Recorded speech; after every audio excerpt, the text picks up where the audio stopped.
Many parents have expressed to me just how frustrating it is to see their child give up as soon as things get a little difficult for them. In a world where children are used to constantly hearing exaggerated praise, this is a very common problem. So how can we support our children in persevering and not giving up? How can we cultivate in our children a growth mindset? As usual, so much of this is to do with the words and phrases we use. How can we nurture determination and a willingness to face challenges head on? We all want our children to grow up to be successful at whatever they choose to apply themselves to in life.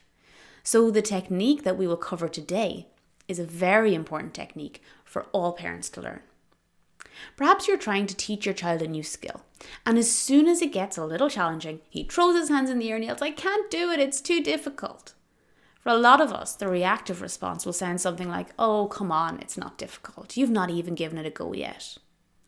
And their sad face serves to show you that your words haven't reassured or motivated them at all.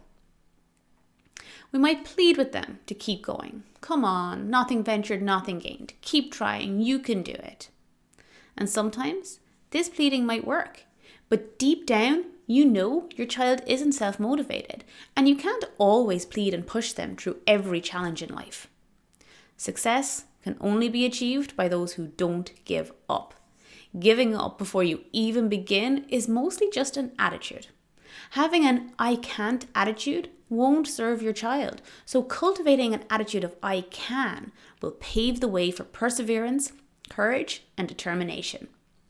So here is how you can support your child through the challenge in a way that will motivate them and to keep trying and work through issues until they find the solution themselves, leaving them feeling pride in their abilities. And not only that, but you will also help your child to develop the skills of autonomy and eventually independence. It creates space for you to offer advice and give direction in such a way that they will accept it and take on your advice and work with it. Our aim is to have our children spending more time finding a solution than on looking for reasons to give up. For success is never the absence of challenges, but our ability to overcome those challenges as they arise and keep moving forward.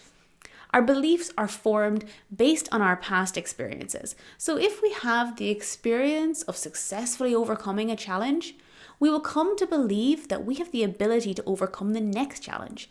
And with time and lots of experience, we will form an attitude of "I can." And so it is very important that we nurture our children's self-esteem in ways that will give them an "I can" attitude. Just imagine how successful in life your child can be with an "I can" attitude that is firmly rooted in experiences of successfully overcoming difficulties. Now, I don't like to focus on negativity, but just to demonstrate this technique, let me first call out a common phrase often used, which unfortunately actually leaves children feeling stupid and incapable. "Come on, it's easy. Let me show you." Then we go on to do whatever it is that our child was trying to do, but of course it is easy for us as adults. So the child gives up. Why even try to do something when they can't even do something that is easy? On the other side of it is the child who does try and succeeds, but then they can't even feel pride in their success now because it was easy. So really, while we mean to be encouraging, we're doing the opposite, and our child is robbed of the positive experience that could have led to an "I can" attitude. Your child doesn't want you to show them how easy it is. They ask you to do it for them because they actually believe that they can't do it, and they don't even think that it's worth attempting. The barrier just feels too high, but they don't want you to bring that barrier down. They just want you to support them and help them in stepping up to that barrier. When we acknowledge that at times something can be difficult, then they don't feel like they are failing. Everything can be difficult under different circumstances.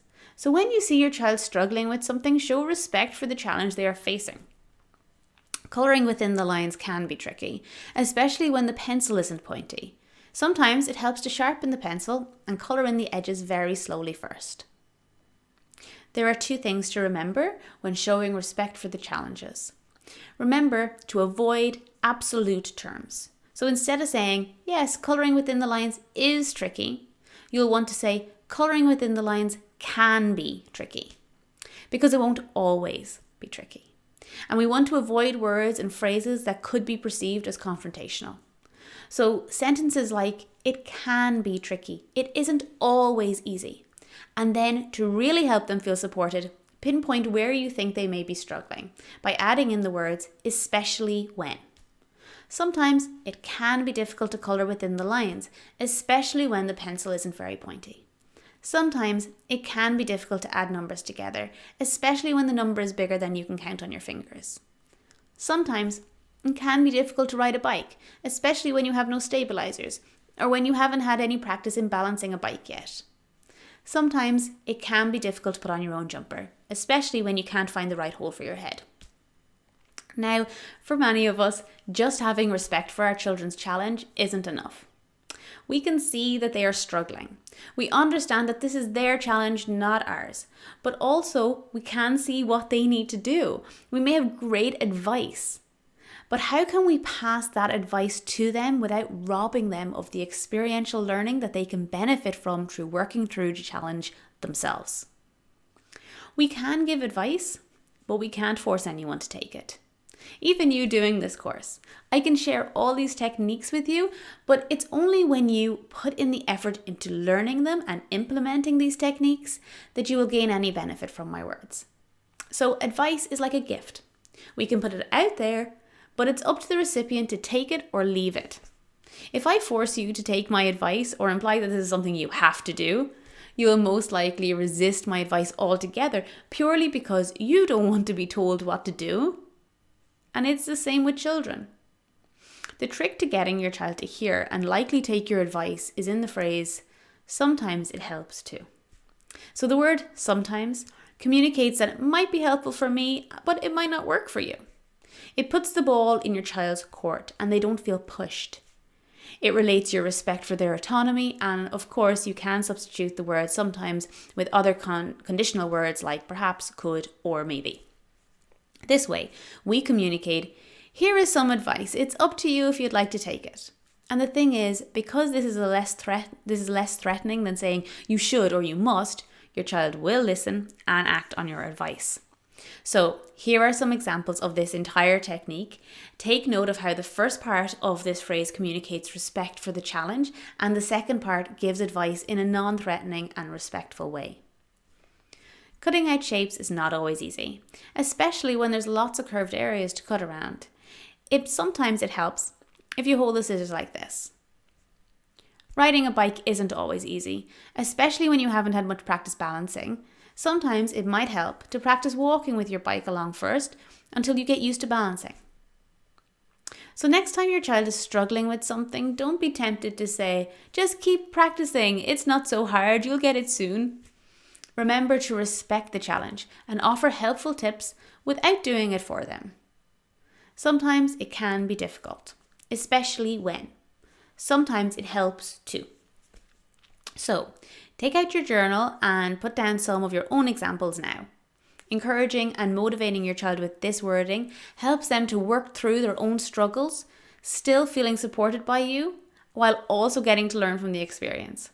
And as I covered in the beginning of the video, working through the challenge in this way, repetitively, will lead to a belief and attitude of perseverance, determination, and self-motivation, which will ultimately lead to success in any given area. So this concludes our 5-day mini course. I hope you have enjoyed it and I know your whole family will benefit. If you'd like to delve in deeper to work on the roots of issues, I'm launching my course in just a few days, so stay tuned for updates on my Facebook page or to your email. The course works on personal development to help you to be the best version of you. We look at communication skills and how to communicate clearly and effectively with your children. And then in the third module, we cover gentle discipline. There's also bonus content like how to encourage kindness and plant the seeds of empathy, meditation tracks, and even a confident boosting, sleep inducing, meditative bedtime story on MP3 for your little one.